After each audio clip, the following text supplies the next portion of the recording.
un principio, al hacer referencia al caso de la mano cortada, se pudiera hablar de esto no es normal, pues efectivamente no es normal, pero sí forma parte de la vida, y la investigación de Manuel Carballal, que nos acompaña esta tarde. No me digas que vas a contar a Luis Carandel y a los oyentes y a Luis Carandel, respetemos el orden jerárquico, sí, el caso de la mano cortada. Sí, lo que pasa es que no quiero arrogarme méritos que no son míos. Luis, prepárate, Prepárate porque podemos remontarnos a la guerra de África. Sí. Puede aparecer el cabecilla rifeño Abdelkrim. Hombre, claro. En algún momento de la historia. Pero bueno, preséntanos. Nunca dejas de asombrarme, Julio. Sabes de estos temas más que yo. ¿Te das cuenta? Manuel Carballal, que es el que Manuel, buenas tardes. El que nos acompaña, bueno, ya está en alguna otra ocasión en este espacio. Todos los aficionados a estos temas le conocen porque es un investigador de esos que consiguen, no sabemos cómo, pero consigue documentos que otros investigadores no consiguen, y obtiene datos, insisto, no sabemos cómo, que son absolutamente impermeables para otros investigadores. Y gracias a esa tenacidad y a esas habilidades suyas, pues el hecho es que vamos a dar la primicia hoy, ya lo publicaremos dentro de unas semanas en la revista, pero se trata, como en otras ocasiones, de dar la primicia a nuestros oyentes, ahora que ya nadie nos puede pisar el tema a nivel editorial, porque Manuel Carballal ha resuelto o ha desvelado el caso de la mano cortada. Yo creo ¿Seguro, doctor Jiménez del Oso? Estamos hablando de un caso, fíjate este escéptico que te contempla, Fernando, Luis Carandel, Luis Carandel, que cree que lo sabe todo porque conocía a Mata Hari. ¿Qué sabrá él del personaje del que va a hablarnos ahora, Manuel? Pues probablemente lo mismo que muchos oyentes, no demasiado. Otros lo recordarán perfectamente porque saltó a las páginas de la prensa nacional en 1954 y fue un caso que conmocionó a la sociedad española, porque la que estaba implicada, Margarita Ruiz, el segundo apellido me parece que es Loerio, de Liori, marquesa, baronesa, baronesa y marquesa. Baronesa de Alcalí. Y baronesa de Villachante, creo recordar, o algo así. Pues como comentaba, el caso de esta mujer, dada su notoriedad social y demás, y su amistad con Franco, pues aquel caso ocupó las páginas y sirvió de comentario pues en todos los corrillos o en todos los círculos de la sociedad española. Pero ese caso, como comentará ahora Manolo, pues se derivó después hacia otro caso no menos célebre, que es el caso Humo, en el que, según unos supuestos alienígenas que estarían en la Tierra desde los años 50, habrían, según sus propias cartas, ya hemos comentado aquí el caso en alguna ocasión, y estos supuestos extraterrestres mantenían correspondencia, aunque fuera unidireccionalmente, con varios contactados. Bueno, don Manuel, vamos a trazar. Eso de trazar el perfil queda muy bien, ¿verdad? Queda muy bien trazar, sí, es que lo dice muy bien. De doña Margarita. Se supera todos los días. Un momento, de verdad, vamos es que el personaje Luis es apasionante en sí mismo. ¿Quién era esa mujer? Pues es una mujer que nace hacia 1880 y tantos, que es la menor de dos hermanas. En realidad no es marquesa ni baronesa, porque el título legalmente eran de su hermana Soledad, pero bueno, ella los utilizaba. Y esta mujer, que es una mujer con una formación en un montón de materias, ella hablaba muchos idiomas, hizo la carrera de Derecho en 2 años. En aquellos tiempos. Estudió 2 años de enfermería también, lo cual es un dato muy importante para el desarrollo del caso de la mano cortada. Además pintaba, expuso en las mejores salas a pesar de que hay quien dice que los cuadros no eran suyos, pero el caso es que ella expuso en Estados Unidos, por ejemplo, en Nueva York, en México, incluso. Quiero yo decirle a Luis que vi yo en cierta ocasión, Manuel, una foto que sin duda alguna has manejado tú, de un medallón, una foto en forma de medallón, la típica foto Luis virada sepia, y era casi inevitable enamorarse de esta mujer. Una mujer que desprendía un halo, eso que dice de clase, un toque. Ahí tiene la foto. Posiblemente Luis. Es esta foto a la que te refieres, que es una entrada a una de sus exposiciones en Nueva York. Está Luis asintiendo devotamente, por fin estamos. Fíjate que hace poco localizamos durante la investigación, pues uno de los retratos que le hizo un pintor célebre de Madrid, la verdad es que una mujer bellísima. Sí, entonces veamos, antes de entrar en el caso de la mano cortada, dinos para que los oyentes aprecien su juego de relaciones. Sí, sé a dónde quiere llegar. Bueno. Vamos ahí. Esta mujer, precisamente por esa formación que tiene y el estatus social en el que se mueve, pues es reclutada por Primo de Rivera para hacer un par de misiones como espía durante la guerra. Ella había conocido ya al rebelde marroquí Abdelkrim. Lo había conocido, creo recordar, que en un hotel en Granada, y precisamente por esa personalidad tan audaz, a pesar de que ella se casó muy joven, aún no había cumplido los 18, pues ella, bueno, pues es reclutada por Primo de Rivera y comienza a hacer una serie de misiones, primero como correo en Marruecos. Ahí su contacto precisamente era un prometedor militar que tiempo después sería el general Franco. Se citaban en un local en Argel, bueno, una historia fascinante. Y ella, al parecer, durante toda su vida quedó vinculada a los servicios de inteligencia. De hecho, te diré, esto no se lo había comentado Fernando, que yo empecé a investigar este caso directamente por el CSIC. ¿Qué me dices? Sí, trabajando... Oye, esto es materia desclasificada, espero. No, esto no está desclasificado. Oye, pues no. Esta es la radio pública. Que eso es lo interesante. Manuel. Continuemos. A raíz de unos comentarios de un comisario de policía catalán, que ahora sé quién es, que le había hecho a un común amigo en relación a un expediente que existía sobre esta mujer. Yo estaba trabajando, llevo aproximadamente año y medio trabajando en la relación del CSIC con los archivos OVNI de inteligencia interior del CSIC, un tema que ha salido también en Enigmas el mes pasado, y me encuentro con este caso. Ahora ya sé por qué el CSIC estaba interesado en este caso, antes no lo sabía. Bueno, pues... Esta mujer empezó a trabajar en lo que era la tercera sección del Estado Mayor, que es lo que había más parecido al SECE de Carrero Blanco, que es el precursor del actual CSIC, y estuvo trabajando en labores de inteligencia pues hasta bien entrada la Segunda Guerra Mundial. Pero ella parece, en algún momento fue considerada o fue sospechosa como agente doble, pero parece que ella definitivamente espiaba para España. Es decir, ella se dijo incluso que llegó a ser amante de Abdelkrim. Sí, eso parece que está bastante comprobado. Todas las fuentes coinciden en eso. Se hacía pasar por periodista. De Abdelkrim y de muchos otros personajes. Ella decía que todos sus problemas los solucionaba en el bidet.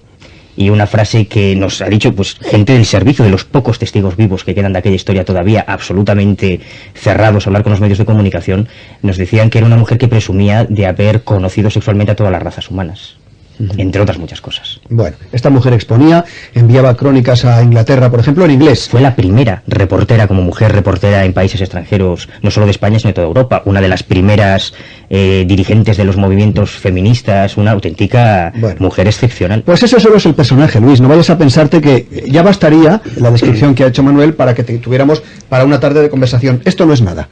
Esto solo es el personaje. Ahora vamos al caso. Pues el caso, hay dos casos, como bien dice Fernando. Uno empieza en el año 68, cuando un sacerdote, estamos en tiempos del anterior régimen, un sacerdote católico hace unas declaraciones al ABC que revolucionan todo el país, diciendo que hay una comunidad de extraterrestres viviendo en España. Claro, aquello se armó un follón terrible, ¿no? Que un cura católico diga esas cosas, pues eso es sorprendente, ¿no? Y se refería a una serie de cartas que estaban recibiendo varios personajes, entre ellos un excomisario de policía, Garrido, que falleció no hace mucho, y otros personajes más cercanos.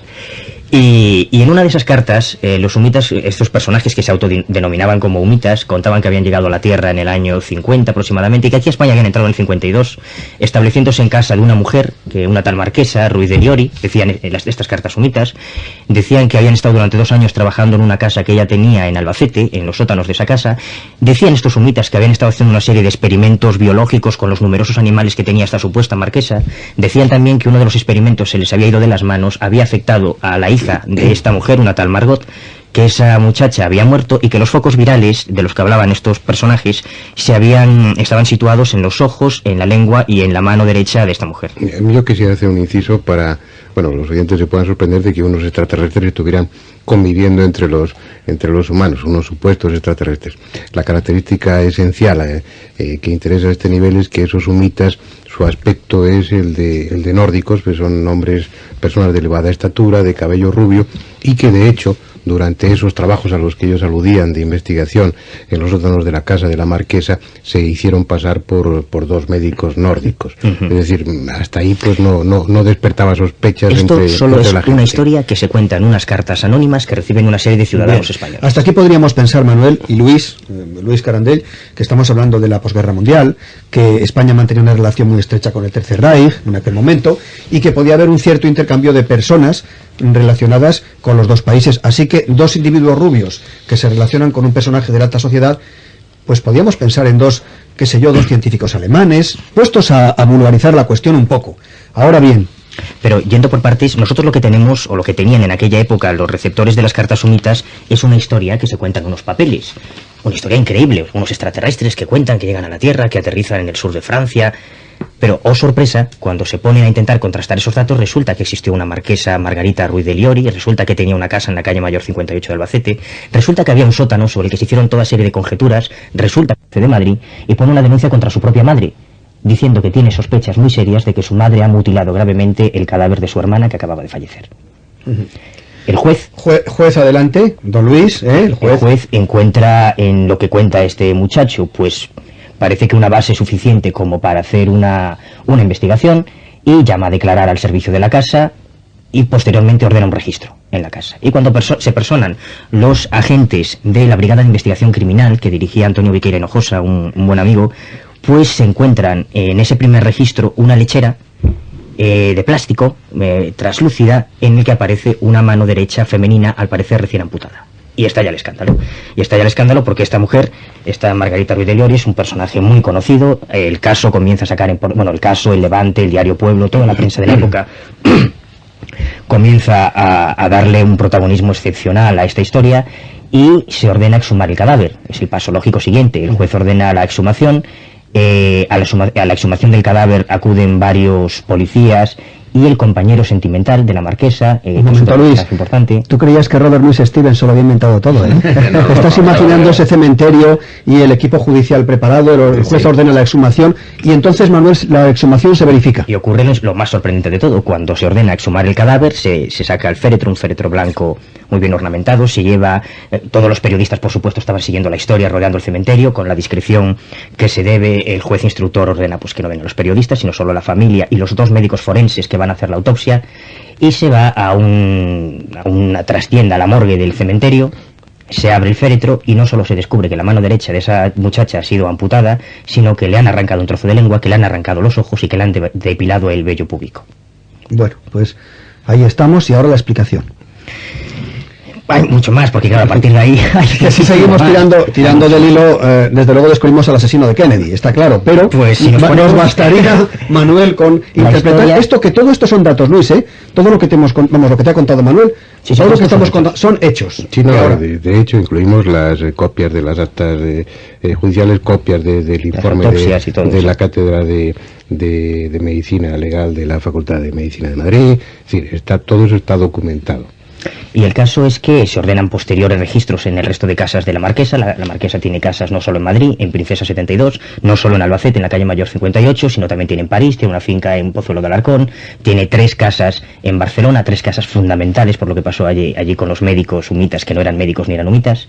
Y el caso es que, que se empiezan a encontrar cadáveres de animales, montones y montones de cadáveres, de vísceras, de órganos de animales, sobre todo de perros, pero también de gatos y de algunas aves.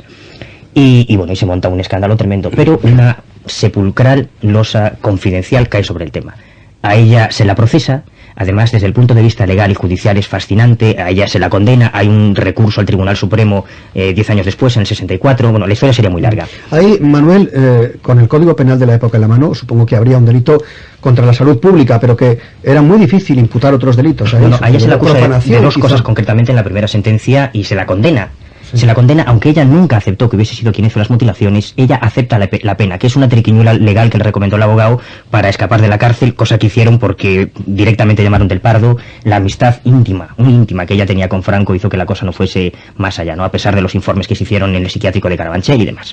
El caso es que, por todo, sería muy largo contar la investigación, por todo lo que hemos descubierto ahora, esos 2 médicos humitas realmente existieron, eran 2 personajes del Reich que habían robado un virus de la cátedra de inmunología de Múnich, una especie de tétanos que iban a utilizar como una de las armas secretas que tenía el Reich de guerra bacteriológica. Ellos estaban perseguidos por lo que en aquella época era el Mossad, habían tenido contacto con la marquesa en los pisos de Barcelona, que durante la guerra del 36 y durante la posterior guerra mundial era un foco de intercambio de información y de agentes de distintos gobiernos y demás, y estuvieron haciendo una serie de historias en la calle Mayor. Existía, y este es uno de los datos más interesantes que yo me he encontrado, en el acta de inspección ocular que hace la policía de Albacete, que ha prestado una colaboración enorme en esta investigación. En Albacete no se menciona el sótano de la casa. Eso es muy extraño porque el sótano existía y hacían muchas cosas en el sótano. Entonces algunas fuentes han intentado relacionarlo con el satanismo, con que esta mujer hacía prácticas satánicas. Y la verdad es que sí, pero no. No era ritos satánicos lo que hacían, sino que por lo que hemos podido averiguar, eran una especie de satanismo muy entre comillas, que es uno en el Islam, igual que en el cristianismo, hay pues toda una línea convencional, con Alá como principal objetivo de su adoración, pero hay toda otra línea, igual que los cátaros o los abigelses fueron herejes del cristianismo, en el Islam también existen herejes, y tanto los tubs por ejemplo, que son musulmanes, pero están más ubicados en la India, como los Yasashin o como los Yezidis, son sectas o cultos o parareligiones dentro del Islam que rinden culto a Iblis o al Saitán, al Satán del Corán, al demonio del Corán. Y esta mujer había tomado contacto concretamente con un maestro yezidi que aparece citado incluso en las biografías de Abdelkrim. Y los yezidis tienen una serie de cultos, tienen 2 libros, el libro negro y el libro de la revelación, que es una especie muy entre comillas de satanismo musulmán, digamos. No tiene nada que ver con el satanismo que nosotros conocemos, que sería otro tema aparte. Y uno de los conocerá a Luis Carandel, que es experto en cuestiones de santoral y por tanto tiene la obligación de conocer. Es verdad que hay herejías en el Islam, herejías como también satánicas. Y Ashishin son los que dan lugar a la palabra asesino, por ejemplo, ¿no? Los fumadores de hashish, ¿no? Sí, fumadores de hashish. Pues nada, la historia es esta, que esta mujer hizo un rito con su hija, que está muy un rito que se practica en muchas culturas, la extracción de ojos, la amputación de la lengua y las manos, que son la representación de los sentidos, de la percepción de los sentidos, concretamente la mano derecha, que se utiliza para un rito de eternidad, ¿no? Que es lo que esta mujer quería conseguir. Bueno, tenemos los nombres de los espías, el rito, en fin. Estamos hablando encaja este último detalle, que tiene que ver directamente con la amputación de la mano y con otra serie de amputaciones que se efectúan en el cadáver, encaja dentro de un ambiente que es coincidente con el de muchas ceremonias de corte satánico o rituales satánicos que se celebran en la sociedad actual. Es dentro de un grupo en el que de una forma habitual se celebraban auténticas orgías. Eso sucedía en casa de esta marquesa, y probablemente en un momento determinado, en esa búsqueda constante de algo más, de un aliciente morboso, pues esta mujer también estuvo acusada, o en el curso del juicio pues también se habló de tráfico de drogas y de que conseguía estupefacientes para la única crítica, las orgías, ¿no? La única crítica que se puede hacer a este caso es que son muchos casos en uno, porque es un caso muy barroco. Es decir, que a esta mujer le bastaría con ser como era, es decir, una mujer que a principios de siglo hace una carrera universitaria, ya es excepcional por eso. Es una mujer que se emplea como espía, que trabaja como periodista, que es corresponsal de Guerra y Mujer, cuando eso era algo alejadísimo de... que se casa con un americano, creo recordar. Irlandés, de ascendencia irlandesa. Luis Shelley. Exactamente. Entonces, esta mujer ya en sí misma es un personaje apasionante, una espía, y ella podría haber escrito pues una historia verdaderamente notable de la guerra de África, desde la visión que tenía de personajes con los que mantenía una relación muy estrecha.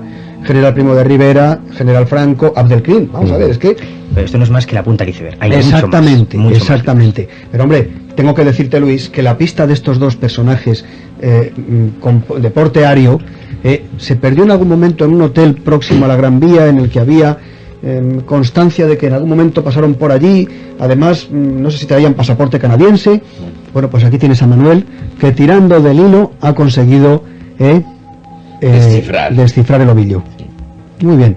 Pues, hombre, yo quiero seguir esta historia, si no te importa. Yo también estoy ansioso. Don Manuel vendrá cualquier otro día. Porque Manuel seguro que guarda ases en la boca manga. Ya da a entender que hay mucho más. Bueno, vamos a esperar ese momento. Hay que dejarle, porque él, insisto, que sigue cauces tortuosos, pero acaba obteniendo información que los demás no conseguimos obtener. Así que él sabrá por qué dice eso. Muy bien, pues ha sido un placer tenerte con nosotros, Manolo. Vuelve pronto. Has dejado a don Luis con los ojos a cuadros. Completamente. Que esta es un alma endurecida ya, navegado por 7 mares y ya sabes. No, pero la historia es como toda, parece una novela. Una novela. Parece, quizás son 3 o 4 novelas paralelas, ¿verdad? 3 o 4, sí. Doctor Jiménez de Loso, nos veremos aquí dentro de 7 días. Será un placer, como siempre, sí. Para decir a los oyentes, durante un cuartito de hora, siempre muy bien aprovechado, esto no es normal. Don Manuel, muchas gracias. A vosotros. Don Fernando, gracias por haber estado aquí un día más. Muchas gracias a ti. Don Luis, despierte. Despierto.